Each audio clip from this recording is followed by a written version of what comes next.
I'm getting ready to start taking this thing apart and finding out what's wrong with it.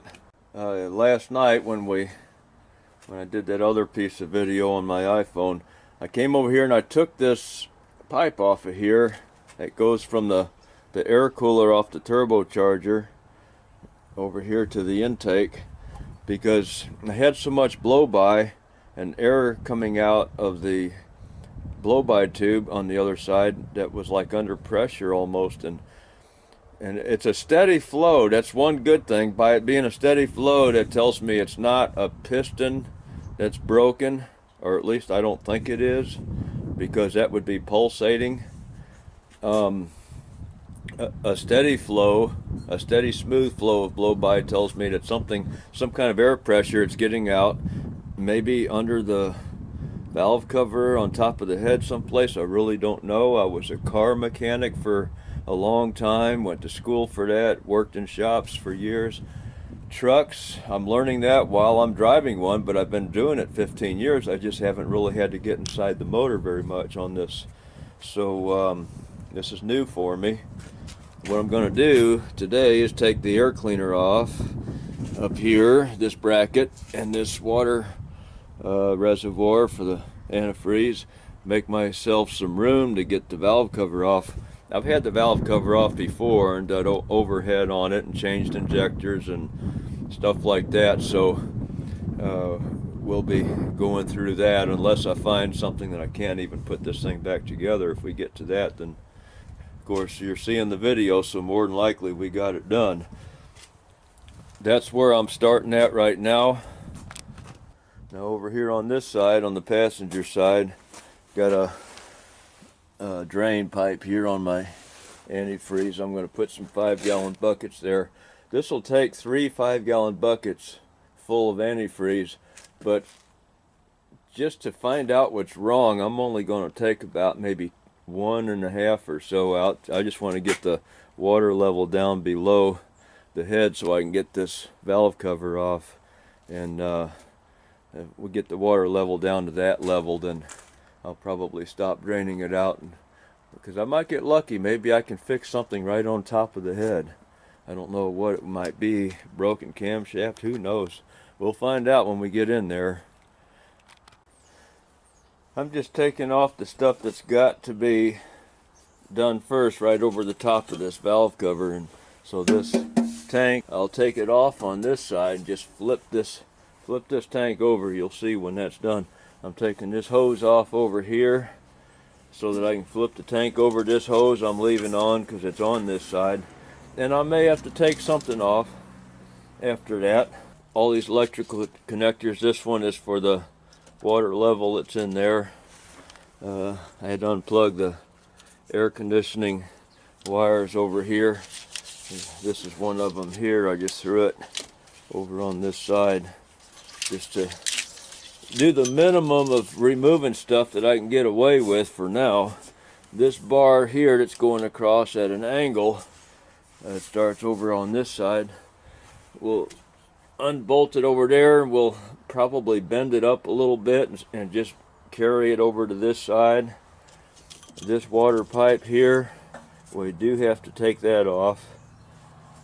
It's just a minimum of taking off what I can get away with. This air filter's got to come off. There's just 4 bolts, 2 over here, 2 just like it on that side. So we'll get back on this when we get some of that off. Just a little progress here, standing on the driver's side. There's the valve cover. Got the air cleaner off, and this long bar going across here. I just sprayed some WD on the nuts. We're going to take this off over here, spin it around, and put it over on that side. This pipe here, I sprayed that. I'm going to take this off. That's my antifreeze, the top pipe. Take it off over here, push it over the way, and if I have to take the head off, I'm going to have to take a whole bunch more stuff off, but right now I'm just going to find out what I'm into. Open end wrench won't hold this nut right here, so got to take the shroud off or lower it in order to get room to get the box stand under it. got that off. I'm just going to lift this thing up and push it, bend it upwards and push it out of the way. Now I got to take this hose off of here. Having trouble getting this off. It's pretty tight even with the WD on there. So I'm going to crank it back down and wire brush it a bit and spray it again. I can't get enough rust off of there, so I brought a tap and die kit out. I'm gonna just chase these threads down with this threading die. I think it's a 1/4 28. I can get my valve cover off now, but before I do that, I'm going to take this air hose here and I am going to blow all the loose stuff out of here that I can get at from anywhere loose debris, dust and stuff, because I really don't want that stuff going down into the motor. You can't stop all of it, but and that's what oil filters are for, if the stuff does get into the oil pan. But before it gets to an oil filter, it's got to go through the oil pump. Anyway, best thing to do is clean off as much as I can before I open it up. So we'll be got it all loose. I'm going to tap it on the corners with the rubber mallet, because this is plastic, so the corners are going to be the toughest part.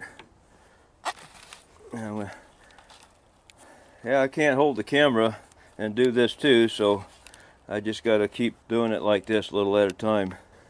I forgot about this one bracket that is in the way on these Detroit motors. This bracket right here, you cannot lift the valve cover straight up because this bracket is on top of it. I got the valve cover off and don't see anything obvious yet, so I think the next step is to take these pack brakes off. That's just another brand of Jake brake.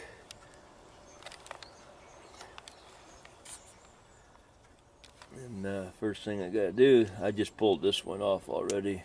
Pull these wires off that operate the brake.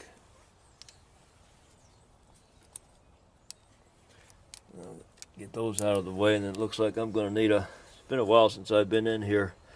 I think it's gonna be 3 bolts on each one, 12-point bolts. It's gonna be a 12mm 12-point. I have to use chrome sockets. One there, and then these over here, one there, one there. Got that 3 times. And these things are heavy. You just lift them straight up when you're done. Got those Jake brakes or pack brakes lifted off. Now these spacer bars, it's very important that you put them back the way they came. I don't think it matters front one and back one, but one side is very thin here on the bolt hole. That gives you room for your valve cover clearance. The other side's thicker, so you got to make sure you put those back the right way. I pulled this intake manifold off, and the front 3 cylinders appear to be dry, but starting, I think this one just poured out, the 3rd cylinder from the back, or which would be number 4. I think that one just poured out of that because number 5 and number 6 were just loaded with oil. They're loaded in there. They're full of oil. And up here on the motor, number 6 and number 5 are wet with oil in there. 4 is slightly damp. The rest of them are dry inside on the intake side. I still don't know what we're into here because I don't see anything obviously wrong on the head on top, so haven't pulled the camshaft off or nothing yet, or the injectors. Don't know yet how far we're going to go with tearing this down. Okay, be back on the next piece.